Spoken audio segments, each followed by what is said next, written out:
अगर आपने किसी कन्या का मन दुखा दिया, कन्या को रुला दिया, कन्या को किसी वजह से आपकी वजह से तकलीफ हुई, आपके घर पे बेटी है, आने वाले समय में आपका बुध खराब होगा। जन्म कुंडली में लिखा है बुध जितना मर्जी अच्छा हो, आपके घर की बेटी का घर बसना मुश्किल हो जाएगा। कि कुंडली भी उसमें देखनी बहुत जरूरी होती है कि इंसान का राहु कहाँ बैठा है, इंसान का मंगल कहाँ बैठा है, क्या उसका मंगल इतना स्ट्रांग है, क्या वो साउथ फेसिंग में रह सकता है। मोस्टली लोगों के दिमाग में यही है कि साउथ फेसिंग अच्छा नहीं होता, पर जिसका मंगल स्ट्रांग होगा उसको वो साउथ फेसिंग उसको करोड़पति बना सकता है। तो जो लोग केवल वास्तु करते हैं या वास्तु अब सीख रहे हैं, तो उनको चाहिए कि वो थोड़ा सा जन्म कुंडली पर भी ध्यान दें, थोड़ा सा एस्ट्रोलॉजी भी सीखें, उसके आधार पर वास्तु करें तो रिजल्ट बहुत अच्छा मिल सकता है। शायद ईशान कोण में यदि सीट आ जाए या फ्लश आ जाए, उसके तो कोई उपाय ही नहीं है, उसका तो तोड़फोड़ करने के अलावा कोई हल ही नहीं, वो तो हटाना ही पड़ेगा, नहीं तो कैंसर उस घर में जगह बना ही लेगा। और एक के बाद एक वो मतलब जैसे एक इंसान खत्म हो गया घर पे, फिर दूसरे को वो पकड़ लेगा, फिर तीसरे को, तो कैंसर उस घर से जाएगा ही नहीं। मान लीजिए कि अब सेहत की हम बात कर रहे थे अभी कि यदि ईशान कोण में टॉयलेट बन गई है तो उसका तो कोई उपाय नहीं है, कैंसर घर पे आना ही है। ईशान कोण पे अगर सीढ़ियाँ बन गई हैं तो वो तो ब्रेन ट्यूमर देगा ही, वो तो ब्रेन से रिलेटेड प्रॉब्लम देगा। अगर ईशान कोण में ज़्यादा लाल रंग कर दिया गया है या लाल रंग की चीज़ें रख दी गई हैं, भले वो एक अलमीरा ही क्यों ना रखी हो, तो वो भी जो है वो इनको ब्रेन से जुड़ी हुई या फेस से जुड़ी हुई या एलर्जी से, चेहरे की एलर्जी से जुड़ी हुई प्रॉब्लम्स देगा ही। ज्योतिष और वास्तु का नाम सुनते ही आप एक अलग ही दुनिया में चले जाते हैं, लेकिन इस दुनिया का विज्ञान कितना बड़ा है आज उसके बारे में बताएंगे। तो नमस्कार दोस्तों, मैं कैलाश, आपका स्वागत है लाइव भारत के कालचक्र प्रोग्राम में। और आज हम बात करेंगे ज्योतिष शास्त्र और वास्तु की, जिसमें हमारे 20 साल के विशेषज्ञ हमारे साथ हैं तानिया पंडित जी, एस्ट्रोलॉजर तानिया पंडित जी, जो लुधियाना से खासकर अब अमृतसर में आए हैं। तो इनसे खास मुलाकात में कुछ वास्तु के लिए और ज्योतिष की चर्चा करेंगे। तो नमस्कार, स्वागत है आपका लाइव भारत। नमस्कार जी। सबसे पहले बात करें वास्तु की जी। एक ज़मीन हर किसी के लिए वास्तु सेम होता है या उसकी कुंडली के आधार पर उसको वास्तु विपरीत भी होता है? ये बहुत डीप प्रश्न पूछा आपने, क्योंकि नॉर्मली अभी तक जो वास्तु चलता आ रहा है, यहाँ बहुत बड़े बदलाव होने लगे हैं। और ये क्वेश्चन शायद उन लोगों के लिए भी है जो वास्तु सीख रहे हैं। वास्तु बेसिकली पहले एक ही ट्रैक पे चला आ रहा है कि यहाँ किचन होना चाहिए, यहाँ वॉशरूम होना चाहिए, यहाँ पर आपका बेडरूम, यहाँ ईशान कोण है तो यहाँ मंदिर होना चाहिए। तो ये एक निर्धारित सा एक जैसा चला आ रहा है, पर एक्सपीरियंस के अकॉर्डिंग जो अभी तक जो नया वास्तु, क्योंकि जिस तरह से युग परिवर्तन हो रहा है, हमारी ज़मीन की जो प्लेट्स हैं वो चेंज हो रही हैं, जोन्स जो हैं वो हिल रहे हैं, तो उस तरीके से प्रकृति में बदलाव आने के साथ साथ वास्तु में भी बदलाव आया है। जो लोग शायद जो अब वास्तु सीख रहे हैं, शायद उनके लिए भी ये ज़रूरी होगा कि कुंडली भी उसमें देखनी बहुत ज़रूरी होती है कि इंसान का राहु कहाँ बैठा है, इंसान का मंगल कहाँ बैठा है, क्या उसका मंगल इतना स्ट्रांग है, क्या वो साउथ फेसिंग में रह सकता है। अगर उसका मंगल स्ट्रांग है और फिर भी इंसान कहे कि नहीं आपको साउथ फेसिंग सेट नहीं बैठेगा, साउथ फेसिंग अच्छा नहीं होता, मोस्टली लोगों के दिमाग में यही है कि साउथ फेसिंग अच्छा नहीं होता, पर जिसका मंगल स्ट्रांग होगा उसको वो साउथ फेसिंग उसको करोड़पति बना सकता है। मैंने तो ऐसे भी घर देखे हैं साउथ फेसिंग के जो बिलियनियर हैं आज के। बिल्कुल बिल्कुल, आप सही जा रहे हैं। ये ऐसा ही है, आप हीरो साइकिल्स ले लें, आप अभी तक जितनी भी साइकिल्स चलती रही हैं, हीरो साइकिल्स जिसमें सबसे पुरानी रही है A1 साइकिल्स, आपने नाम सुना होगा, उन सबके साउथ फेसिंग घर हैं, आप जाके देख सकते हैं। तो बहुत अच्छा उनका रिजल्ट है। तो ये कुंडली पर भी आधारित होता है। तो जो लोग केवल वास्तु करते हैं या वास्तु अब सीख रहे हैं, तो उनको चाहिए कि वो थोड़ा सा जन्म कुंडली पर भी ध्यान दें, थोड़ा सा एस्ट्रोलॉजी भी सीखें, उसके आधार पर वास्तु करें तो रिजल्ट बहुत अच्छा मिल सकता है। तो वास्तु की बात करें तो वास्तु एक घर के चार दीवारी में होता है या फिर उसको हम अपने दिशा अनुसार किधर से घर की एंट्री होनी है, फर्स्ट फ्लोर, सेकंड फ्लोर, हर फ्लोर के अकॉर्डिंग वास्तु किया जाता है? ये भी बहुत अच्छा प्रश्न आपने पूछा। देखिए मोस्टली क्या है ना कि जो नीचे का फ्लोर है जहाँ पर आप रह रहे हैं, अब मान लीजिए फ्लैट्स ही हैं, तो ऐसा तो नहीं है कि जो नीचे के फ्लैट पे रहता है उसका वास्तु काम करेगा, ऊपर वाले फ्लैट का वास्तु काम नहीं करेगा, तो ऐसा तो नहीं हो सकता। तो इसी तरह से आप जितने एरिया जोन में रह रहे होते हैं, भले आप फर्स्ट फ्लोर पे ही कंप्लीटली रह रहे हैं, आपका किचन बाथरूम बेडरूम आपके फर्स्ट फ्लोर पे है, तो फर्स्ट फ्लोर का ही आप पर वास्तु जो है वो काम करेगा। आप फ्लैट में रह रहे हैं, आप अगर थर्ड फ्लोर पे रह रहे हैं तो इसका मतलब ये नहीं कि आप भूमि से ऊपर चले गए हैं तो आप पर वास्तु काम नहीं करेगा। जो आपका एरिया जोन है वो आप पर बिल्कुल काम करेगा। ये वास्तु में एक और चीज़ कहते हैं, ऊर्जा हमें पहाड़ से आती है। जी तो उत्तर दिशा में हमें भारत में पहाड़ मिलता है, अगर जो चाइना चले जाएँ तो वो दक्षिण हो जाती है, तो उसमें एनर्जी चेंज हो जाती है। बिल्कुल, देखिए क्योंकि जो उत्तर दिशा है, वैसे यहाँ मैं थोड़ा सा करेक्ट करूँगी आपको, उत्तर दिशा पानी की दिशा है। उत्तर दिशा पानी की दिशा है, और जैसे कि भारत में पंजाब उत्तर दिशा में अगर आता है तो आप देखेंगे यहाँ पर पंजाब ये क्यों है, क्योंकि 5 तरह की नदियाँ यहाँ से निकलती थी, और वो 5 नदियाँ पंजाब में ही हैं, तो जल तत्व सारा पंजाब में ही है। तो इसीलिए कहते थे कि लहलहाते खेत जो है वो पंजाब में ही रहे हैं। तो आज भी अगर हमने नॉर्थ सही करना होता है तो हम लहलहाते खेतों की पिक्चर जो है नॉर्थ डायरेक्शन में लगा देते हैं। तो हमारा पंजाब ही पूरा जो लहलहाता खेतों का रहा है, यहाँ नदियाँ रही हैं, 5 दरियाओं के नाम से ये मशहूर रहा है, तो ये नॉर्थ में है। तो नॉर्थ जोन जो है वो जल तत्व की दिशा है। तो इसी तरह से अगर हम साउथ की दिशा में जाते हैं तो वो पहाड़ों की या ऊंचे पेड़ों की दिशा आ जाती है। जैसे आप देखेंगे कि नारियल के जो लंबे लंबे पेड़ हैं वो साउथ में हैं, तो वो लंबे लंबे पेड़ या ऊंचाई की जो दिशा है वो दक्षिण दिशा है। ऊंचाई की दिशा दक्षिण हो जाती है। तो जी मैं बात करूं जैसे कि घर में या किसी फैक्ट्री मकान दुकान में पहले से कंस्ट्रक्शन हो रखी है, जी और उसके बाद उन्होंने उस पर मॉडिफिकेशन करनी हो, तो वास्तु दोष निवारण करना हो, तो आप जी सही सलाह क्या देंगे? देखिए कई लोग तो ऐसा है कि घर बन गया, अब घर बनने के बाद इंसान कहता है कि अब तो बन गया, अब तो तोड़फोड़ करना जो है वो मुमकिन नहीं है। कई लोग एफर्ट कर लेते हैं, पैसे खर्च लेते हैं तो तोड़फोड़ कर लेते हैं। मान लो ईशान कोण में किचन आ गई है तो वहाँ, या वॉशरूम आ गया जो कि सबसे खतरनाक होता है, मैं बोलूँ कि शायद ईशान कोण में यदि सीट आ जाए या फ्लश आ जाए उसके तो कोई उपाय ही नहीं है, उसका तो तोड़फोड़ करने के अलावा कोई हल ही नहीं, वो तो हटाना ही पड़ेगा, नहीं तो कैंसर उस घर में जगह बना ही लेगा। और एक के बाद एक वो, मतलब जैसे एक इंसान खत्म हो गया घर पे, फिर दूसरे को वो पकड़ लेगा, फिर तीसरे को, तो कैंसर उस घर से जाएगा ही नहीं। तो उसका तो तोड़फोड़ के अलावा कोई हल नहीं है। बाकी जो उपाय हैं वो किए जा सकते हैं, बाकियों की तोड़फोड़ रोकी जा सकती है काफ़ी हद तक। जो है बिना तोड़फोड़ के उपाय जो कर लेते हैं, जो लोग नहीं एफोर्ड कर पाते फिर करना पड़ता है, हो जाता है, असर मिल जाता है उनको। यानी कि ज़रूरत के हिसाब से हम उसको वास्तु के अकॉर्डिंग मॉडिफिकेशन कर सकते हैं, बिल्कुल। दूसरी बात करेंगे, क्या वास्तु से बीमारियां और आमदनी दोनों पे असर डाला जा सकता है? बिल्कुल बिल्कुल ठीक किए जा सकते हैं। मान लीजिए कि अब सेहत की हम बात कर रहे थे अभी, कि यदि ईशान कोण में टॉयलेट बन गई है तो उसका तो कोई उपाय नहीं है, कैंसर घर पे आना ही है। ईशान कोण पे अगर सीढ़ियाँ बन गई हैं तो वो तो ब्रेन ट्यूमर देगा ही, वो तो ब्रेन से रिलेटेड प्रॉब्लम देगा। अगर ईशान कोण में ज़्यादा लाल रंग कर दिया गया है या लाल रंग की चीज़ें रख दी गई हैं, भले वो एक अलमीरा ही क्यों ना रखी हो, तो वो भी जो है वो इनको ब्रेन से जुड़ी हुई या फेस से जुड़ी हुई या एलर्जी से, चेहरे की एलर्जी से जुड़ी हुई प्रॉब्लम्स देगा ही। तो हम ईशान कोण को जैसे साफ सुथरा करेंगे तो वो ठीक हो जाएगा।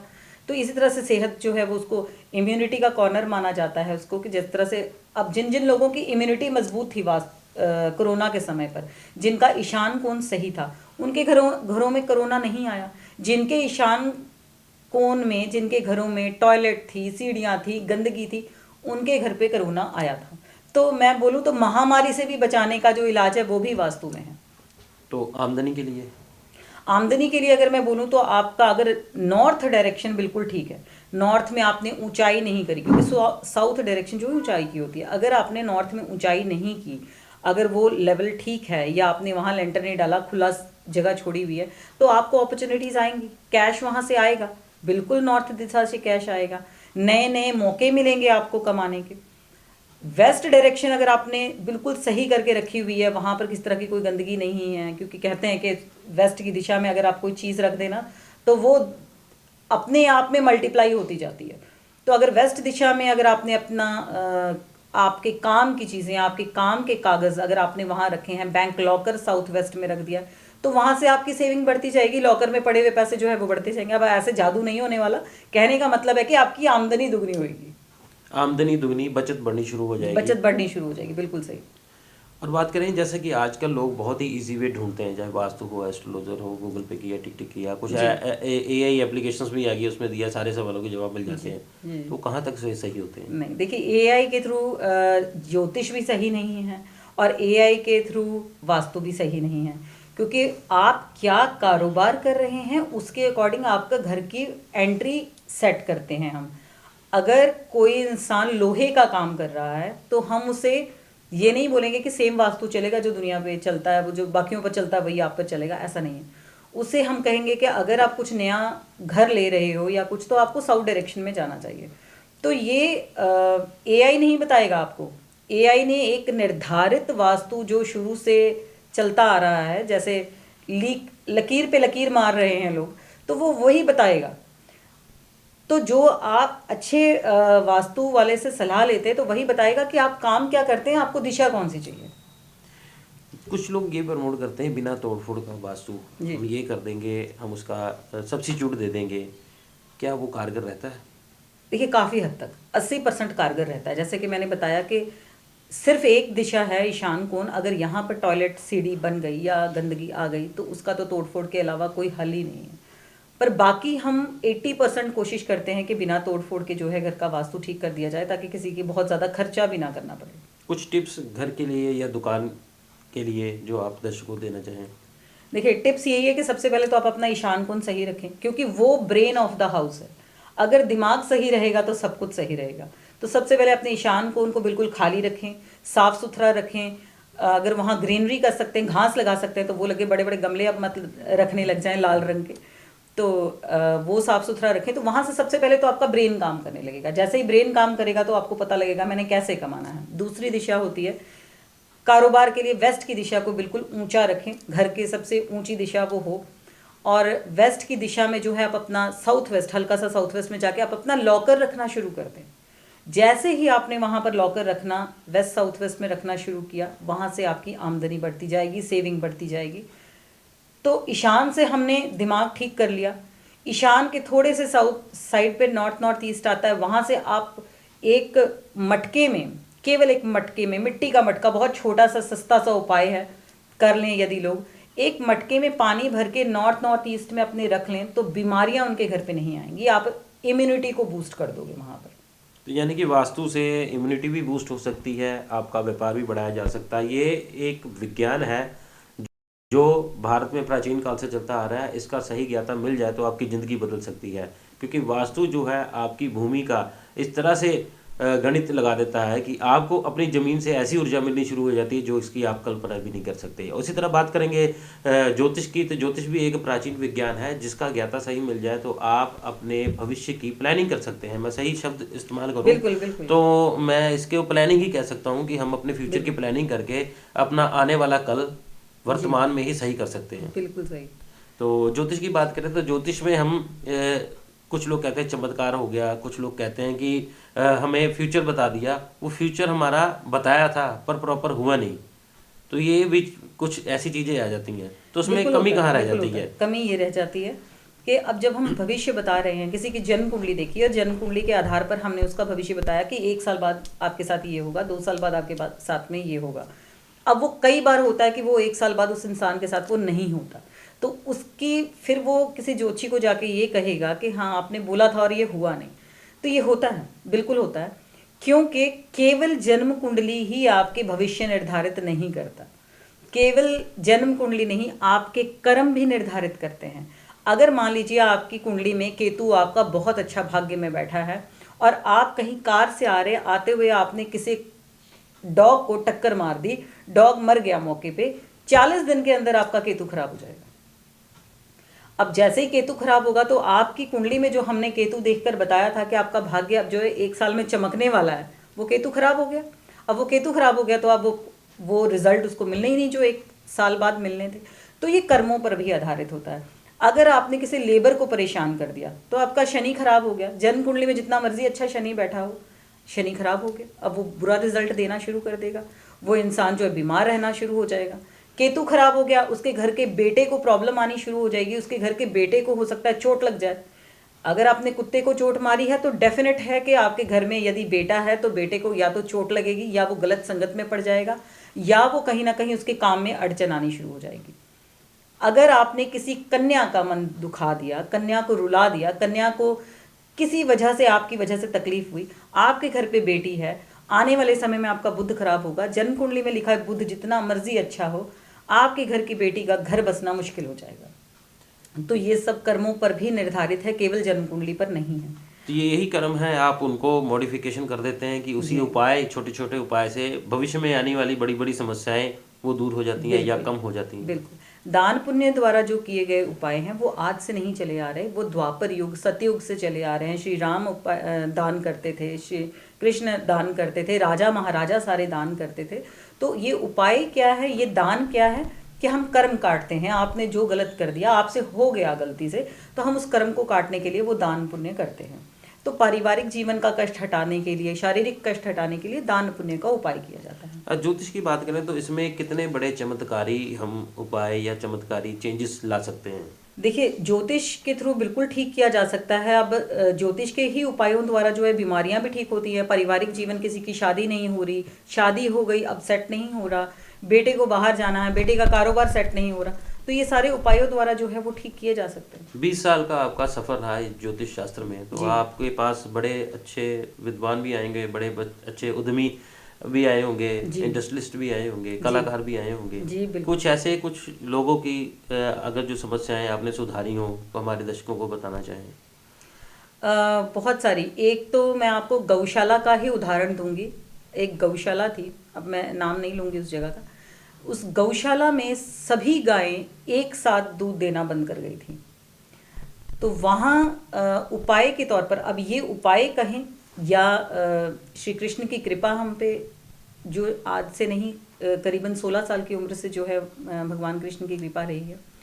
तो हमने केवल वहाँ पर बांसुरी लगवाई, धुन लगवाई बांसुरी की, श्री कृष्ण की तस्वीर लगवाई और राधा रानी का नाम जप लगवाया वहाँ पर कि ये लगातार चलता रहना चाहिए। और आप मानोगे नहीं कि 3 दिन नहीं गुजरे होंगे, चौथे दिन में सभी गायों ने दूध देना शुरू कर दिया। कुछ हमारी महारत शुरू से भविष्य मालिका की रही है। भविष्य मालिका एक ग्रंथ है जो कि स्वामी अच्युतानंद दास जी ने लिखा था उड़ीसा में बैठ के। तो उसके आधार पर जो है अभी तक जितनी भी भविष्यवाणियाँ करी गई हैं मेरे द्वारा, वो अभी तक तो सत्य हुई हैं। कोरोना से पहले कोरोना की भविष्यवाणियाँ की थी, वो बिल्कुल सत्य हुई। उसके बाद भी बहुत सारी भविष्यवाणियाँ, सोने पर आज तक, सोने की कीमत पर, चांदी की कीमत पर जो भी भविष्यवाणियाँ समय समय पर करती आई हूँ वो सभी सही जाती रही हैं। यहाँ तक कि स्टॉक एक्सचेंज पर भी लोग जो है भविष्यवाणियाँ लेते हैं, तो वो भी कभी काफ़ी हद तक जो है ठीक रहती हैं।